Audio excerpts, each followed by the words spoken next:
All right, so we've gone over how to find the volume of a cylinder. So now we're going to talk about how do we find the volume of a cone. So the first thing we need to do is look at these two cones and figure out, okay, look, we need to label the radius, what part's the diameter, what part's the height.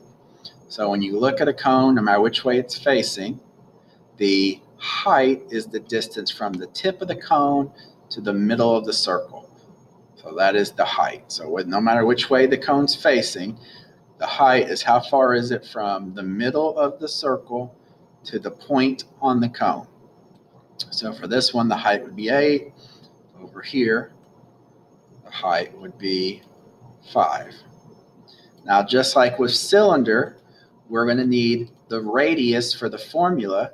So the radius is how far is it halfway across the cone. So how far is it halfway across the circle? That is our radius.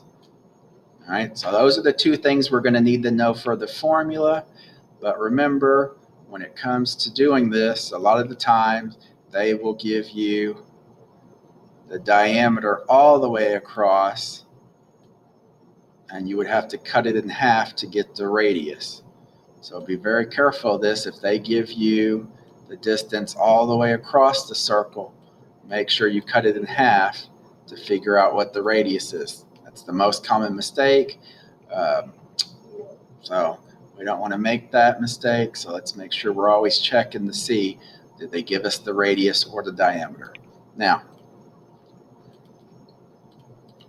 first thing we would talk about in class, I would have you all figure out the formula on your own. We're not going to do that since we're virtual and we're doing the guided notes and we're doing the videos. So if we take a look, normally this is how we would do it. We would say, if a cone has the same radius and the same height as a cylinder, how many cones full of water would it take to fill the cylinder? So I've got this cone right here. I've got a cylinder. They're the same height. The circles are the same exact size. If I was going to fill this cone with water and then pour it into the cylinder, how many cones full of water would it take to fill up the cylinder? And normally we would have the class guess and we talk to each other. Each other would have a chance to say what they think, and we'd have lots of different answers. Most of the time we would get people would say 2 or 3 or 4. Or they would say 1.5. Those are all very common answers that I would normally get from students. 2 3/4. So we would do that, and we would test it with the water and see how many times. And I will go ahead and tell you all, if you take a cone, fill it with water, it will take 3 cones to fill a cylinder. So if you have a cylinder and then it's the same height, same radius, same diameter as the cone, if you fill that cone up 3 times, it will perfectly fill the cylinder up. So that's how cones and cylinders are perfectly related to each other. 3 cones to fill up a cylinder. And we use that information to then come up with the volume formula for a cylinder. So we know that a cylinder would be volume equals pi r squared h. We just did that in the other notes. We just did that in our assignments. If you're finding the volume of a cylinder, you do pi times the radius squared times the height to figure out the volume of a cylinder. Now, what we just found out is that it takes 3 cones to fill up a cylinder. So a cone is 1/3 the volume of a cylinder, since it takes 3 of them to fill up a cylinder. So if a cone is 1/3 the size of a cylinder, then to find the volume, you would just do the regular formula you would do for a cylinder. But since a cone is 1/3 the size, all you're going to do is, after you do pi times the radius squared times the height, you're then just going to divide your answer by 3. And that's it. That's the only difference. So for these problems, when you're finding the volume, all you're going to do is find the radius, find the height, put them in the formula, and then when you get to the end, divided by 3. So it's just like the cylinder, except for you divide by 3 at the end. So let's do some together, and that'll be it. Like I said, pretty simple. This chapter isn't a real complicated one. Students normally do really well on it. It's usually one of the easiest chapters we do. So here's your 2 cones. We want to find the volume. So we already said volume is pi times the radius squared times the height, and then take that, divide it by 3. So let's look at the green one. Volume, we need pi. For pi, we always use 3.14. So pi times the radius squared. So if we look, the radius is the distance halfway across the circle. So we need halfway across the circle, but they gave us all the way across. They gave us the diameter. So we wouldn't use 8. We would use, okay, well, if all the way across is 8, what's halfway across? What's half of 8? 8 divided by 2 tells us the radius is 4. So then times 4 squared, so that's where you need to be careful. Make sure you check that. So half of 8 is 4, so we use 4 squared times, okay, what's the height?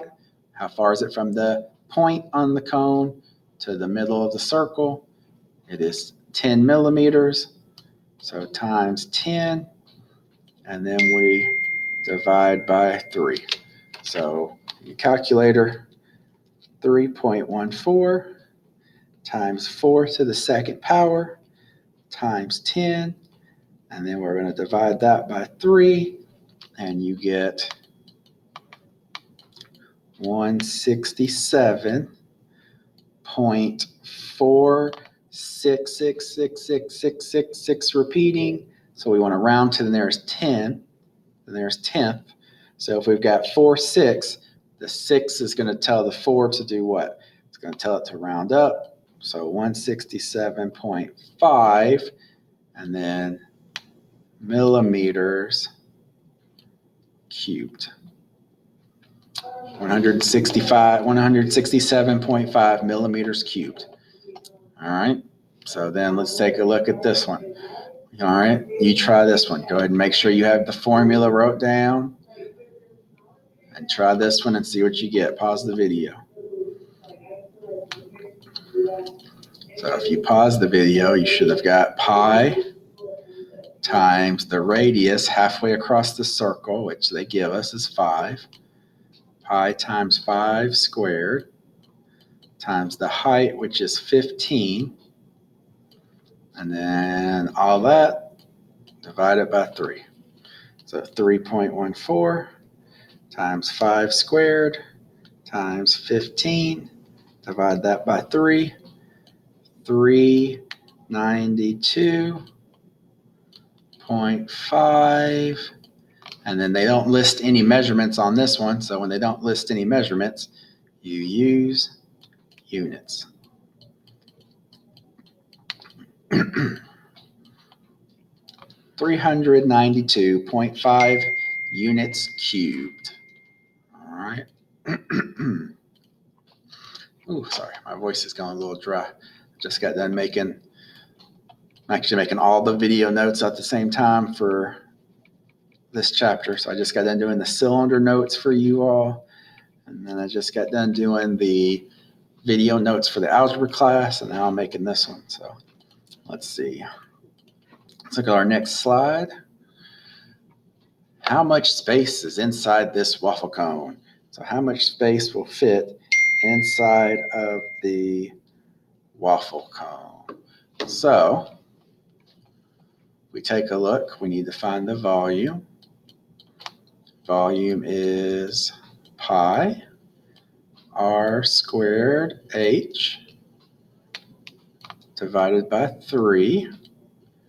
So we say, okay, we need pi, 3.14 times the radius squared. If we look, all right, they gave us all the way across. So they gave, that's ugly, it does not line up. They gave us the diameter.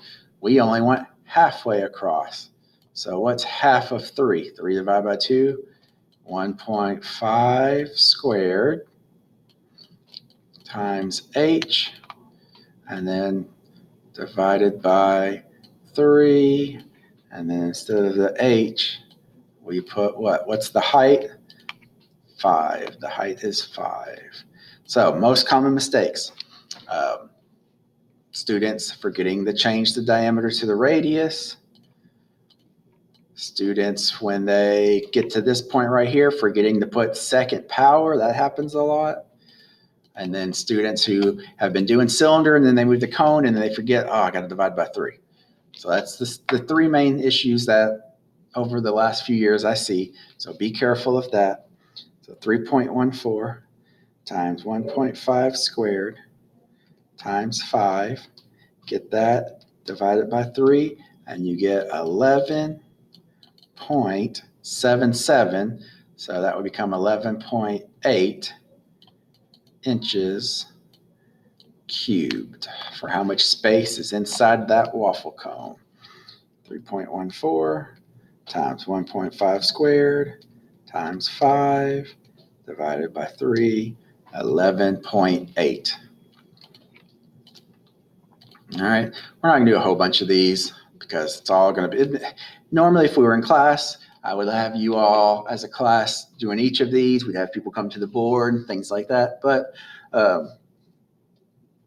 there's no reason to do a whole bunch because if you get confused, you can just rewatch it or come to a Google Meet or email me and ask me questions and we can make sure you know what you're doing.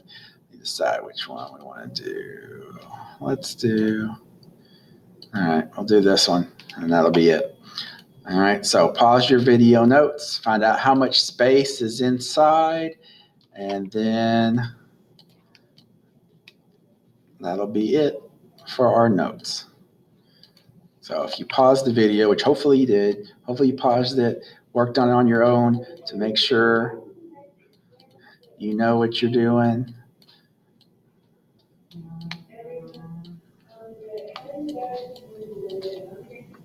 All right, so volume, we get 3.14 times what's the radius? Well, all the way across is the diameter. We just went halfway. Halfway is what they give us. Halfway across is 7. So 7 squared times the height. How tall is it? From the point to the middle of the circle is 20. And then we divide by 3. So 3.14 times 7 squared times 20.